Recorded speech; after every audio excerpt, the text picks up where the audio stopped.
How's it going, everybody? Nick Daniels here, yet again, and we're doing a little bit of a movie review here. So sit back, relax, grab some popcorn, and enjoy the scenery as I'm walking, just kind of strolling.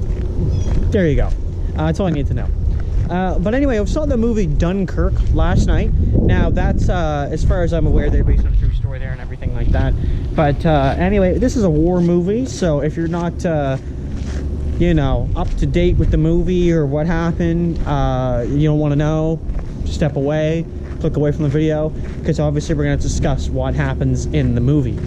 I have to just immediately say I was extremely impressed with it. Went with a couple people there, you know, a couple friends, a couple people I didn't really know.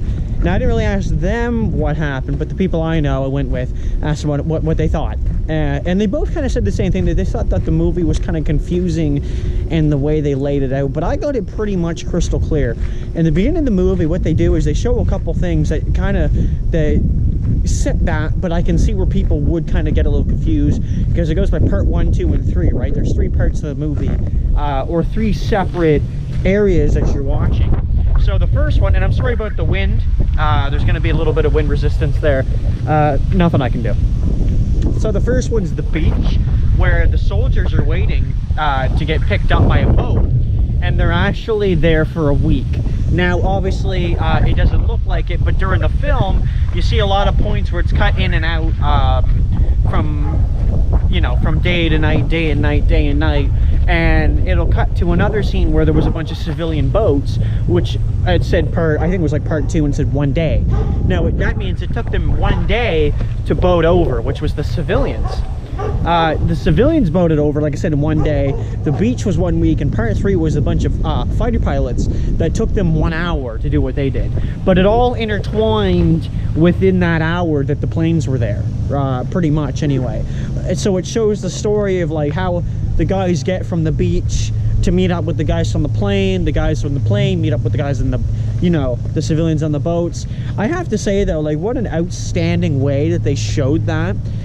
It wasn't necessarily like kind of cut and paste war movie idea, like people just getting blown up and shot and whatever, because the Germans are coming in, the French are holding them off, the British are still holding them off a little bit, and they're trapped on this one little spot, which is Dunkirk, and they have to get across the water. I can't remember if that was Britain they were getting across to. Like, you can see it though, you can see where they're getting, but still they're bombing, right? The Germans are bombing, and they don't like have like really any air support. There's a couple things in the movie that I really like, that like just the little things, just for example, in the end of the film there was a scene where one of the bombers does get rescued. He was just about to drown because he got shot down.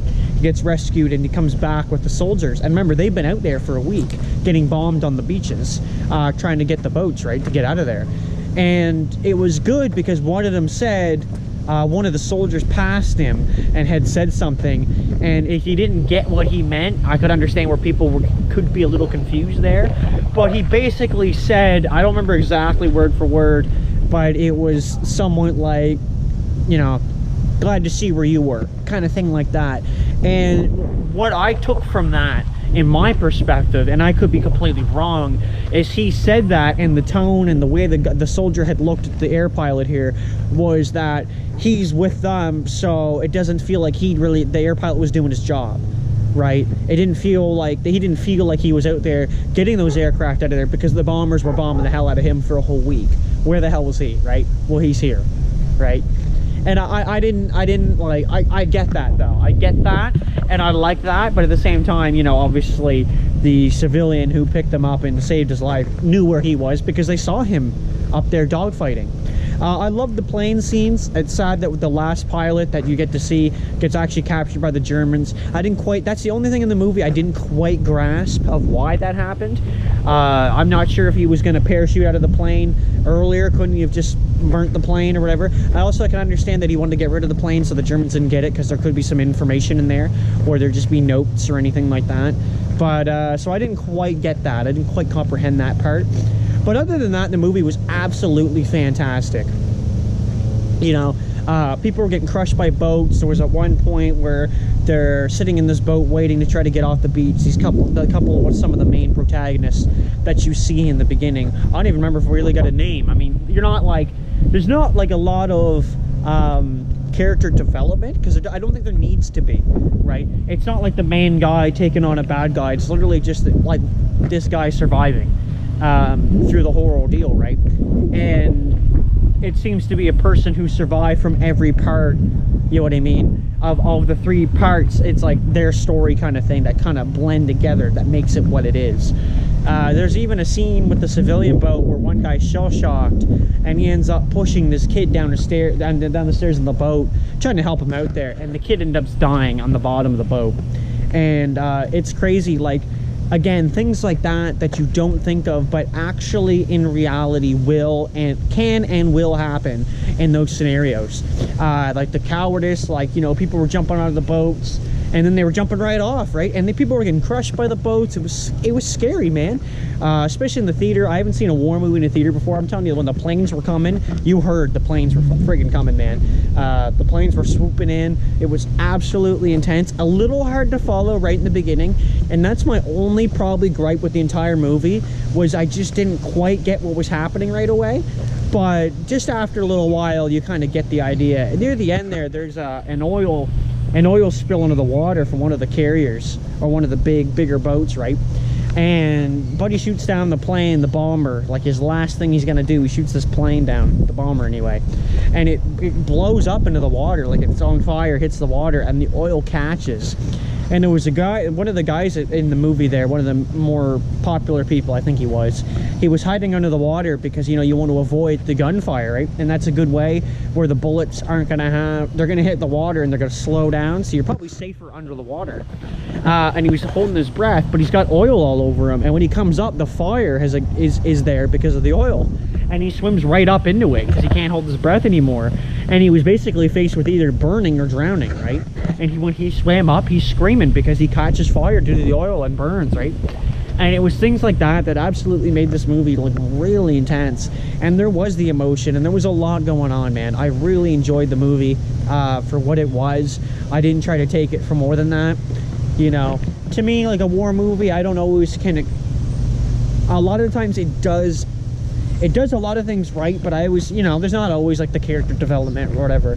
And it's a lot of times when, like, you know, again, you're like based onto a true story, I don't think there's a lot of room for that in my thoughts. I think you're a little bit more limited on the palette because, again, you kind of have to more follow this story. You can't just kind of throw your own mix into it per se.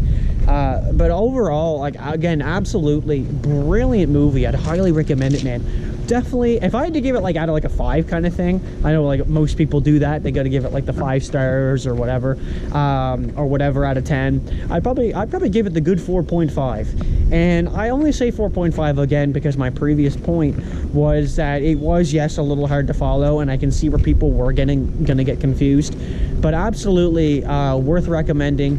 As long as you can kind of get that point, you'll understand the movie brilliantly.